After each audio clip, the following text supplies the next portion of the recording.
তার আগে 3 দিন আগে 49 টাকা বাড়িয়েছে।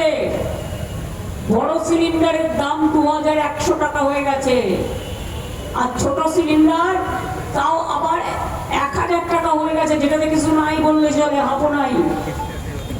আর কি বলছে, 21 দিন আগে থেকে আপনাকে বুক করতে হবে। তার মানে আপনার বাড়িতে যদি এখন গ্যাস না থাকে, আপনি 21 দিন কি ওদের মাথা খাবেন না আমার মাথা খাবেন? কার মাথা খেয়ে থাকবেন? রান্না করবেন কোথায়? এগুলো আগে ভাবা উচিত ছিল না কমরেডদের? ওদের আমি এখন কমরেড বলি, কমরেড বেনামি। কমরেড আগে বোঝা উচিত ছিল না। কমরেড শব্দটাকে আমি শ্রদ্ধা করি, বাট বেনামি কমরেডদের নয়। তাদের জিজ্ঞেস করি আগে কি করছিলেন? ঘুমাচ্ছিলেন না উপহার নিয়ে বেড়াচ্ছিলেন? গলায় মালা পরে বেড়াচ্ছিলেন দেশকে বেঁচে দিয়ে? রাতকে মনে পড়লো যার ঘরে গ্যাস নেই তাকে 21 দিন অপেক্ষা করতে হবে। রান্নাটা তাহলে আপনি করে দিয়ে যাবেন, হোম ডেলিভারি আপনি করে দিয়ে যাবেন।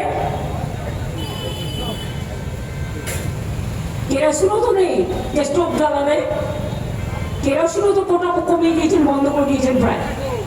তো লোকে খাবেটা কি? মাথা মাথা চিবুবে? কার মাথা চিবুবে? আপনাদের না আমাদের?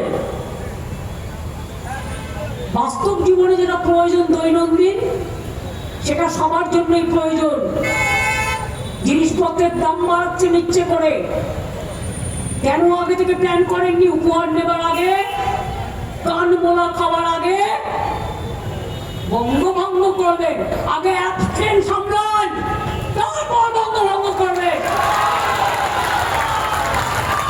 এইসবের জন্যই ভোট কাটার প্ল্যান, বঙ্গভঙ্গ করার জন্য ভোট কাটার প্ল্যান।